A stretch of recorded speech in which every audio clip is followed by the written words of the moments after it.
Assalamu alaikum. This is Mehrnesa Shapla welcoming you once again. Again, I am going to start the class with the students of honors second year. I started taking classes from literature, and in the last class I discussed the background of romantic poetry, major characteristics of romantic poetry, and I introduced some major poets. Introduce some major poets with you of this period. So today I'm going to start the class with a romantic poem, that is Tintern Abbey, which was written by William Wordsworth. William Wordsworth is called a poet of nature. William Wordsworth is called the worshipper of nature. Because nature is the main character in his poems. So before starting the class, I would like to give you some gist about this poem. That is, the poem Tintern Abbey was written in 1798. It was one of the 19 poems that Wordsworth contributed to lyrical ballads in 1798. And as a poet of nature in Tintern Abbey, he wants to reveal how he appreciated nature through his sense of perception, how he discovered the divine spirit in nature, and how he began to worship nature for its inner meaning or significance. And the full title of the poem is composed a few miles above Tintern Abbey on revisiting the banks of of the Way during a tour July 13, 1798. So the full title tells us that the poet visited the place, the Tintern Abbey, once 5 years ago, and after 5 years in 1903 he revisited the place. And when you go through this poem, you will find that the poem falls into three parts. Number one is the description of scenery of this landscape. The second one is the poet gives you the philosophy of nature, and third one is the addressing to his sister Dorothy Wordsworth. So let's start the class with the text.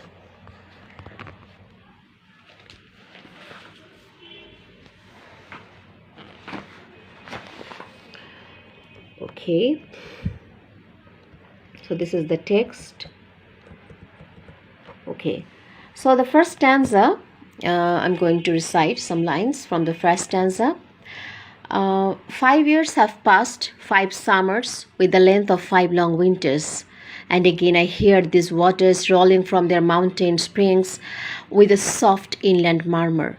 Once again do I behold the steep and lofty cliffs that on a wild secluded scene impress thoughts of more deep seclusion. Seclusion means loneliness, and connect the landscape with the quiet of the sky.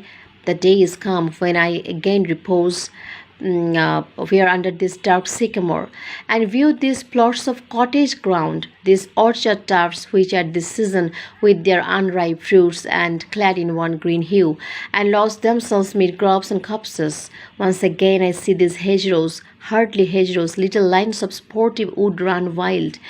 These pastoral farms, green to the very door, and wreaths of smoke sent up in silence from among the trees, with some uncertain notice, as might seem of vagrant dwellers in the houseless woods, or of some hermit's cave, where by his fire the hermit sits alone.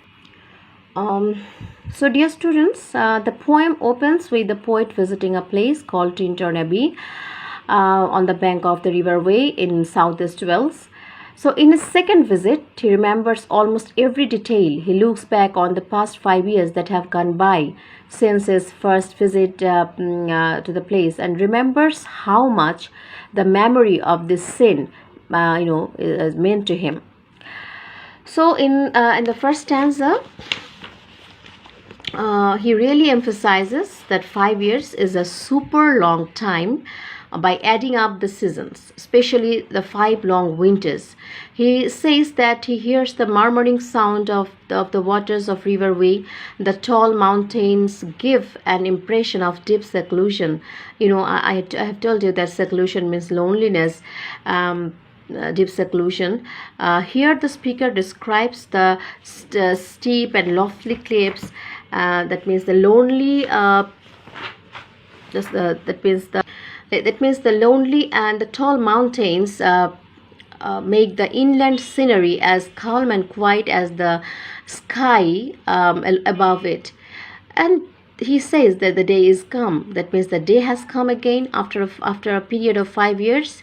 He can take rest under the sycamore tree and sees grassy plots near the cottages, groups of fruit trees which in the month of July are laden with raw fruits. Bushes are growing wild in the jungle, and smoke is rising from among the trees. From this smoke, we guess that either some homeless wanderer or a hermit, they're making fire in the jungle near this fire. Okay, so look at the second stanza. Okay, the beauteous forms. The beauteous forms, though a long absence, have not been to me as is a landscape to a blind man's eye, but oft in lonely rooms and mid the din of towns and cities, I have owed to them, in hours of weariness, sensations sweet. Felt in the blood, felt along the heart, and passing even into my purer mind with tranquil restoration. A feeling too of unremembered pleasure, such perhaps as have no slight or trivial influence on that best portion of a good man's life, his little nameless unremembered acts of kindness and of love. Nor less I trust to them I may have owed another gift of aspect more sublime, that blessed mood in which the burden of the mystery, in which the heavy and weary weight of all his unintelligible world is lightened. That serene and blessed mood in which the affections gently laid us on until the breath of this corporeal frame. Corporeal frame means physical shape or body, and even the motion of our human blood almost suspended. We are laid asleep in body and become a living soul. So in the second stanza, this stanza goes into a kind of flashback, describing the way of the speaker felt during the 5 years that had passed away. So since his last visit, the memory of the beauteous form has been so present to him that he could practically see it, and not like the description of a landscape to a blind man's eye who would not be able to imagine it fully. The famous critic Thomson says the intervening years had been partly spent by Wordsworth in London. It was the time of the mental and moral crisis induced in him by the French Revolution. And the poet says that the impression left by the beautiful scenes thrilled had an unconsciously moral influence on his character and inspired him to perform little deeds of kindness and love. And he has derived another benefit of a lofty nature from them. From them means the beauteous form of the nature. So when the poet was troubled in the noisy towns, or when he was feeling totally frightened by a long day in the big bad city, he felt the beauteous forms somewhere in his blood and then in his heart. Finally it went into his purer mind. Here we find that remembering the beauteous form also brought up feelings of unremembered pleasure that seemed insignificant at that time, but now they are really very important to him. And that is why the speaker thinks that he may have owed even more to them. That means to the beauteous form of nature. The scenery of the beauteous form gives him another gift that was even more sublime, so lofty, grand, and exalted as to be almost life-changingly spiritual. And this gift,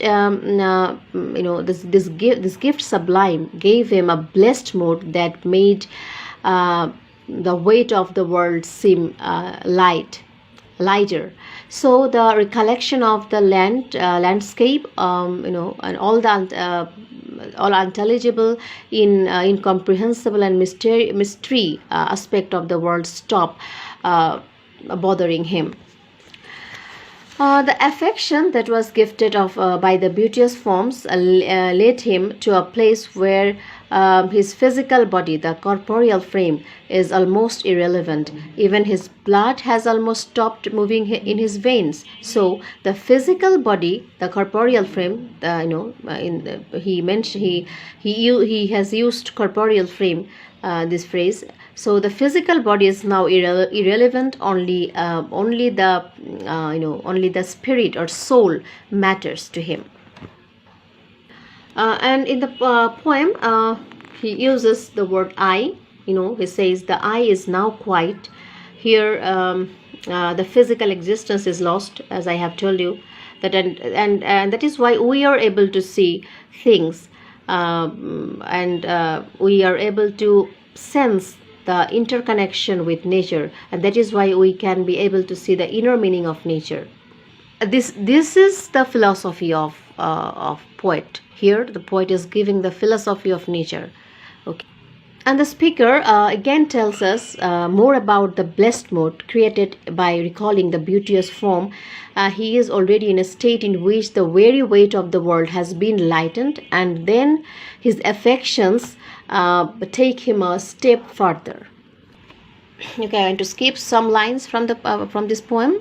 So I want to start with this stanza. This is the fourth stanza.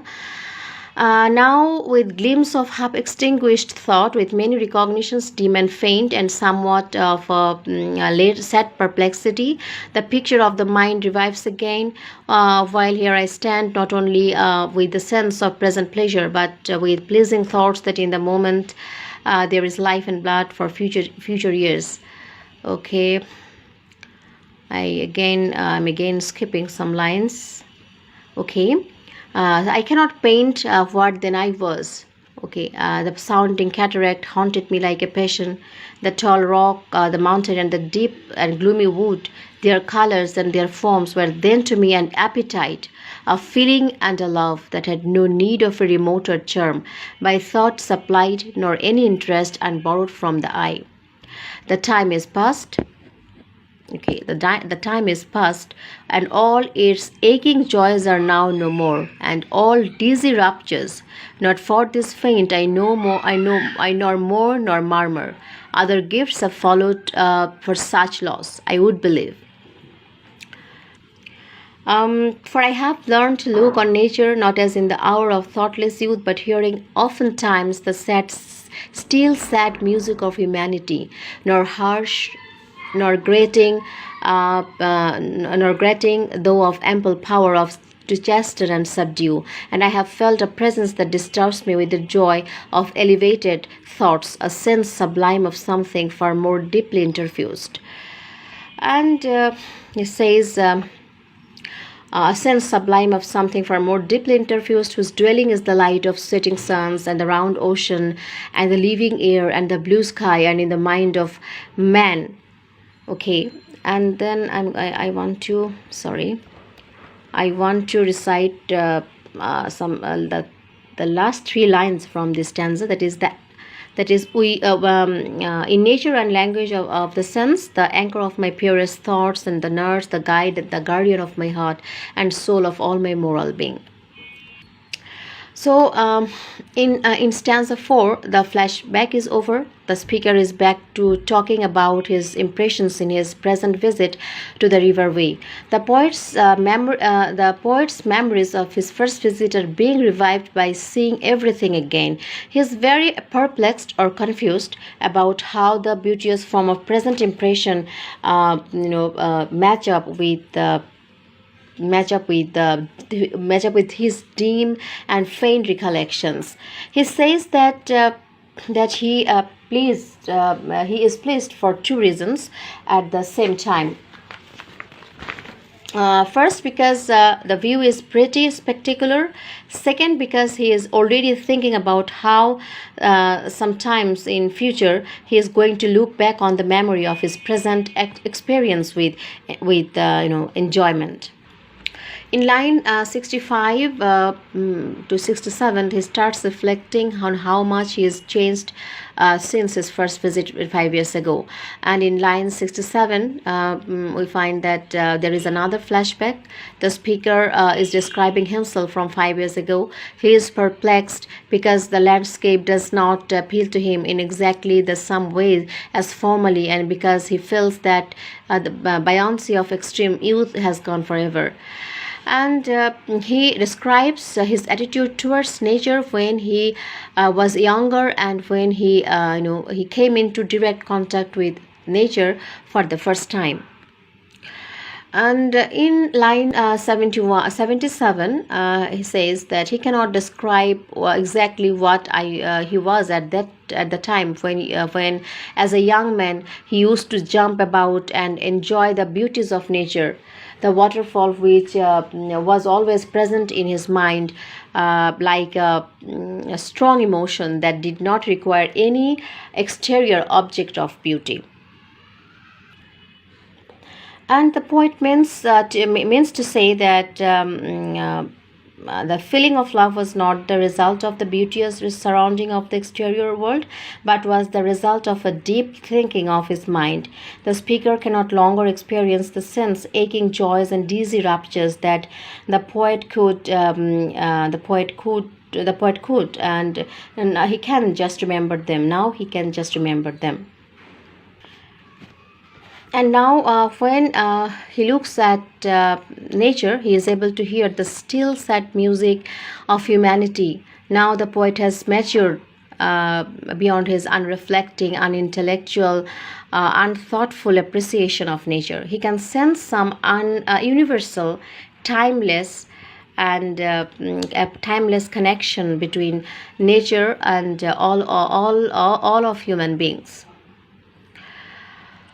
Okay, when he hears the still sad music of humanity, the poet says that he feels some kind of presence. The present disturbs the past poet but in a good way, and the presence makes the speaker lift his thoughts to higher things.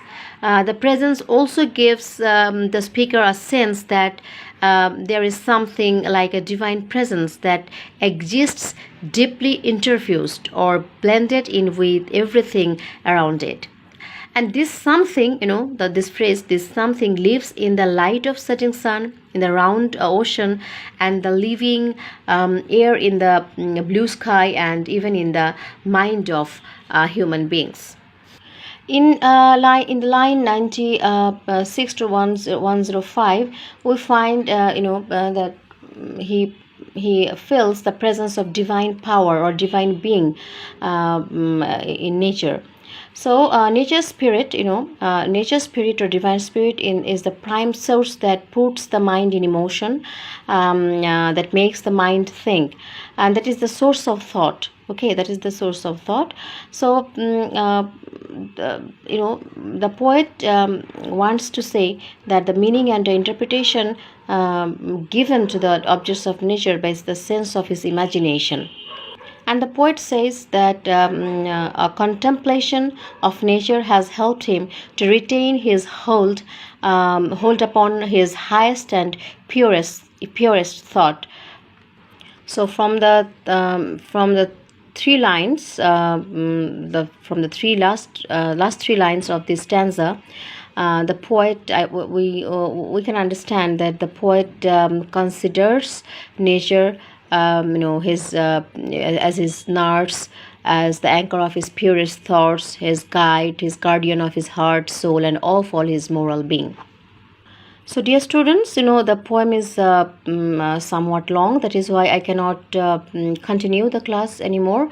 I want to stop today. In the next class, I will start the class with the fifth stanza of this poem, and I request you please watch this video taking your text with you. Okay, so it will be, I think it will be clear to understand for you.